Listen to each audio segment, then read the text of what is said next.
જય શ્રી કૃષ્ણ, જય દ્વારકાધીશ મિત્રો. આજે આપણે અધ્યાય 9નો 14મો શ્લોક સમજીશું. સતતમ કીર્તિયંતો માં યતત શ દઢવ્રતઃ નમસ્યંત શ મા ભક્ત્યા નિત્યયુક્તા ઉપાસતે.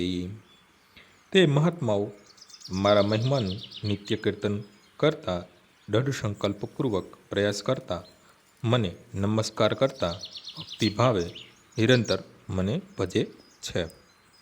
એક સામાન્ય મનુષ્યના માથા પર મહાત્માનો સિક્કો લગાવીને તેને મહાત્મા બનાવી શકાતો નથી. અહીં મહાત્માના લક્ષણોનું વર્ણન થયું છે. મહાત્મા હરહંમેશ પૂર્ણ પુરુષોત્તમ પરમેશ્વર કૃષ્ણના ગુણોનું કીર્તન કરતો રહે છે.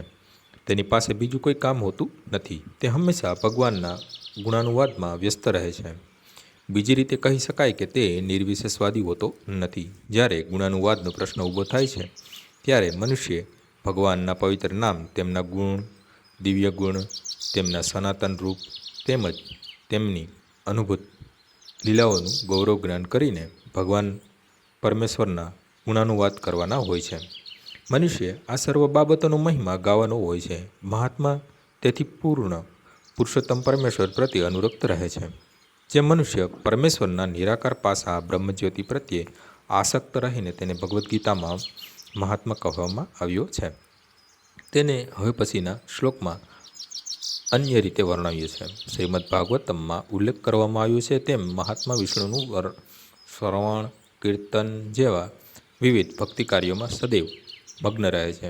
તે કોઈ દેવ કે મનુષ્યના ગુણગાન કરતો નથી. એ જ ભક્તિ છે. શ્રવણમ કીર્તનમ વિષ્ણુ અને સ્મરણમ. આવો મહાત્મા અંતે ભગવાનના 5 દિવ્ય રસોમાંથી કોઈ એક રસમાં અવ્યવસ્થિત એવા ભગવાનનું સાનિધ્ય પ્રાપ્ત કરે છે.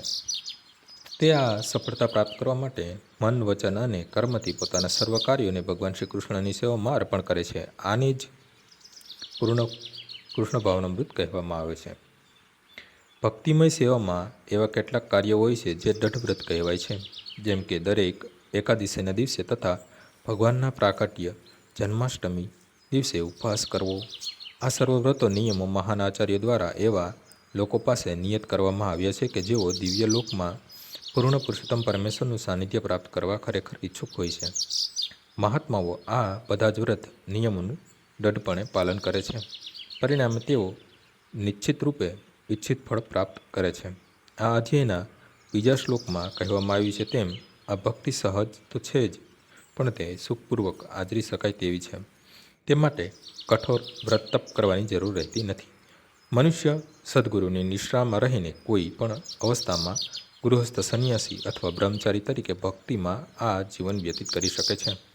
તે આ જગતમાં ગમે તે સ્થાને રહીને, ગમે તેવી સ્થિતિમાં રહીને પૂર્ણ પુરુષોત્તમ પરમેશ્વરની ભક્તિ કરીને વાસ્તવિક રીતે મહાત્મા થઈ શકે છે. આજનો શ્લોક અહીં પૂર્ણ થાય છે.